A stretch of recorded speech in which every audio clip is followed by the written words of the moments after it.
అందరికీ నమస్కారం. ఆంధ్రప్రదేశ్లో పశ్చిమ గోదావరి జిల్లాలో పెనుగొండలో వేలకొలాది భక్తులను ఆకర్షిస్తూ ఉంది వాసవి కన్యక పరమేశ్వరి దేవి. అక్కడ వెలిసిన ఆ వాసవి అమ్మవారిని దర్శించి ధరించి పరవశంతో జన్మ సార్థకమైందనుకుంటారు భక్త జనకోటి. మానవుల మధ్య ఒక కుటుంబంలో జన్మించి యుక్త వయసు వరకు పెరిగిన వాసవి మాత విశేషాలను ఇప్పుడు మనం తెలుసుకుందాం. పెనుగొండ నగరంలో కుసుమశ్రేష్ఠి అనే ఉత్తముడు నివసించేవాడు. ఆయన సతీమణి కౌసుంబి సుగుణాల రాశి. పెళ్ళయి చాలా కాలం దాకా సంతాన భాగ్యం కలగలేదు. అందుకని కుసుమశ్రేష్ఠి యాగం చేశారు. యాగానికి సంతసించిన ఉమామహేశ్వరి దేవి హోమగుండంలో ఉద్భవించి 2 ఫలములను ప్రసాదించి కౌసుంబిని భుజించమన్నది. ఆ ఫలములు భుజించిన కౌసుంబి 10 నెలలు ఒక ఆడబిడ్డ ఒక మగబిడ్డను కమల పిల్లను ప్రసవించింది. పిల్లల జాతకాలను గణించి చూసిన జ్యోతిష్యులు ఉమామహేశ్వరి అంశంతో జన్మించినందువల్ల ఆడ శిశువుకు వాసవి అని, విష్ణు అంశంతో పుట్టిన మగ శిశువుకు విరూపాక్షుడని నామకరణం చేయమని చెప్తారు. కుసుమశ్రేష్ఠి వారి సలహా మేరకు నామకరణం చేస్తారు. చూసిన వారందరూ ప్రశంసించేలా పిల్లలను పెంచారు కుసుమశ్రేష్ఠి. వాసవి విరూపాక్షులు యుక్త వయస్కులయ్యారు. ఆ సమయంలో ఉత్తరాది నుండి దక్షిణాదికి విజయయాత్ర చేస్తూ తన రాజధానికి తిరిగి వెళ్తూ ఆంధ్ర రాష్ట్రానికి వచ్చాడు రాజు విష్ణువర్ధనుడు. అలా వెళ్తున్నప్పుడు కుసుమశ్రేష్ఠి ఇంటి ముందు నిల్చున్న అపురూప సౌందర్యవతి వాసవిని చూశాడు. అప్సరసలా ఉన్న వాసవిని రెప్ప వాల్చక చూస్తూ నిలబడిపోయాడు. మంత్రిని పిలిపించి వెంటనే పెనుగొండకెళ్ళి కుసుమశ్రేష్ఠిని కలిసి వాసవిని పెళ్లి చేసుకోవడానికి అతని అనుమతి తీసుకొని రమ్మని పంపాడు విష్ణువర్ధనుడు. మంత్రి రాజు చెప్పిన విషయాన్ని కుసుమశ్రేష్ఠికి తెలియజేయగా, అయ్యా, మేము వైశ్యులం, క్షత్రియ కులానికి చెందిన రాజుతో వియ్యం అందుకోలేము. ఇది అసాధ్యం అంటుంది కుసుమశ్రేష్ఠి. ఆయన నిర్ణయం తెలుసుకొని ఆగ్రహించిన రాజు వాసవితో తన పెళ్లికి అంగీకరించకపోతే ఆమెను గాంధర్వ వివాహం చేసుకోవడానికి కూడా వెనుకాడనని తెలుపమని మంత్రిని మళ్ళీ రాయబారానికి పంపాడు విష్ణువర్ధనుడు. దీంతో పెనుగొండ ప్రజలు అయోమయాల్లో పడ్డారు. ఇదిలా ఉండగా వాసవిని తీసుకెళ్లి వివాహం చేసుకోవడానికి విష్ణువర్ధనుడు సైన్యంతో పాటు పెనుగొండకు బయలుదేరాడు.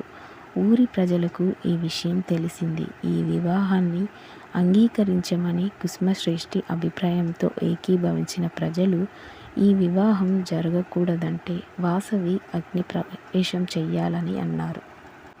రాజుకు భయపడి అగ్ని ప్రవేశం చేయడానికి ప్రజలు కూడా ముందుకు వచ్చారు. కుమార్తెను కలిసి ఆమె అభిప్రాయం తెలుపమన్నాడు కుసుమశ్రేష్ఠి తండ్రి.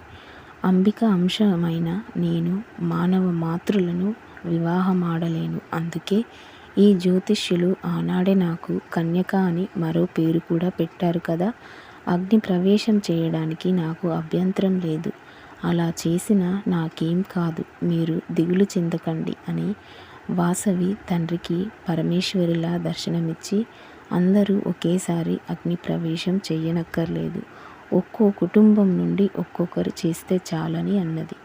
వాసవి తల్లిదండ్రులతో పాటు అగ్నిగుండానికి 3 ప్రదక్షిణలు చేసింది. అందరూ అగ్నిగుండంలోకి దూకి ఆహుతులయ్యారు. వాసవి కూడా అగ్నిగుండంలోకి దూకగా ఆమెను తాకిన అగ్నిజ్వాలలు శాంతించాయి. అంబిక తన విశ్వరూపాన్ని చూపింది. ఈనాటి నుండి మీ కులదైవంగా ఉండి నిరంతరం మిమ్మల్ని కాపాడుతాను. నన్ను ఆరాధించి పూజించిన వారు అష్ట ఐశ్వర్యాలు పొందగలరు. నన్ను కాపాడడం కోసం అగ్నికి ఆహుతైన వారందరూ మోక్షం పొందుతారని తెలిపింది వాసవి. విష్ణువర్ధనుడు పెనుగొండ నగరం సరిహద్దుల్లోకి ప్రవేశించాడు. వాసవి అగ్ని ప్రవేశం చేసిందని తెలిసి చింతించాడు. ఆ సమయంలో భద్రకాళి ప్రత్యక్షమై రాజును తన ఖడ్గంతో సంహరించింది. విష్ణువర్ధనుడి మరణం గురించి తెలిసిన అతని కుమారుడు రాజరాజ నరేంద్రుడు కృంగిపోయాడు. తగని కోరిక వల్ల తన తండ్రి ఆ అంబిక చేత సంహరించబడ్డాడని తెలుసుకున్నాడు. పెనుగొండకు వెళ్ళి వాసవి విరూపాక్షుడిని కలిసి క్షమాభిక్ష పెట్టమని ప్రార్థించాడు. విరూపాక్షుడిని పెనుగొండకు రాజుగా పట్టాభిషేకం చేశాడు. పెనుగొండ ప్రజలు దేవి ఆజ్ఞ మేరకు వాసవి కన్యక పరమేశ్వరి ఆలయాన్ని నిర్మించారు. ఆలయంలో వాసవి విగ్రహాన్ని ప్రతిష్ఠ కావించారు. వాసవి ఆలయ గోపురం ఎంతో అందంగా కనిపిస్తుంది. ఎంతో గొప్ప శిల్పకళా చాతుర్యం చాటి చెప్పే ఇలాంటి గోపురం వేరెక్కడా మనం చూడలేం. ఆలయం లోపలికి ప్రవేశించగానే ఇరువైపుల నందుల ధ్వజస్తంభం, దాని ముందు నల్లరాతితో చెక్కిన నాగ విగ్రహం ప్రతిష్ఠించారు. విశాలమైన ప్రదర్శనలు చేసి వస్తే ముందు దర్శనమిచ్చేది వినాయకుడు, ఆ తర్వాత నవగ్రహాల సన్నిధి, ఆ తర్వాత తోరణ మండపం వెనుక ద్వారం వైపు కనిపిస్తుంది. వెంకటేశ్వర స్వామికి ప్రత్యేకమైన సన్నిధి. చిన్న గోపురం ఉన్న ఆలయంలో వెంకటేశ్వర స్వామి విగ్రహం ప్రతిష్ఠ చేశారు. పుట్టులో ఉన్న శ్రీనివాసుడికి పాలాభిషేకం చేస్తున్న గోమాత విగ్రహం, తర్వాత ఆంజనేయ స్వామి విగ్రహం. ప్రధాన మండపంలో 3 గర్భగుడులు వరుసగా ఉన్నాయి. ఒక దాంట్లో ఈశ్వరుడు కొలువయ్యాడు. ఎడమ వైపున గర్భగుడిలో మహిషాసుర మర్దిని విగ్రహం దర్శించగలం. ఈశ్వరుడికి కుడివైపున వాసవిదేవి కొలువై ఉంది. ఒక చేత చిలుక, మరొక చేత వీణ, మరో 2 చేతుల్లో తామర పువ్వు పాశం ఉన్నాయి. ఎంతో అందంగా అలంకరించిన ఆభరణాలతో వాసవి కోటి సూర్యప్రకాశంతో జ్వలిస్తుంది. వైశ్యుల కుల గౌరవం కాపాడడం కోసం అగ్ని ప్రవేశం చేసి ఆత్మత్యాగం చేసిన తల్లి ఆ వాసవిదేవి. వంశ ప్రతిష్ఠ కోసం కన్యగానే ఆత్మాహుతికి సిద్ధపడింది ఆ వాసవిదేవి. ఆమెను దర్శించడానికి వచ్చిన భక్తులకు ఆమె చేసిన త్యాగం గురించిన పురాణ గాథ తెలిసి మాటలు రాక సంభ్రమాశ్చర్యాలకు లోనవుతారు. ఆ తల్లి త్యాగం చేసిన తర్వాత ఎటువంటి వారైనా కన్నీటి పర్యంతరమవుతారు. ఆలయానికి కుడివైపున ఆ తల్లి అగ్ని ప్రవేశం చేసిన అగ్నిగుండం కనిపిస్తుంది. ఆనాడు జరిగిన యథార్థ గాథకు సాక్షిగా కొన్ని వందల ఏళ్లుగా ఉన్న ఈ అగ్నిగుండం ఆలయంలో చెప్పలేనంత ప్రకాశంతో నెలకొంటుంది.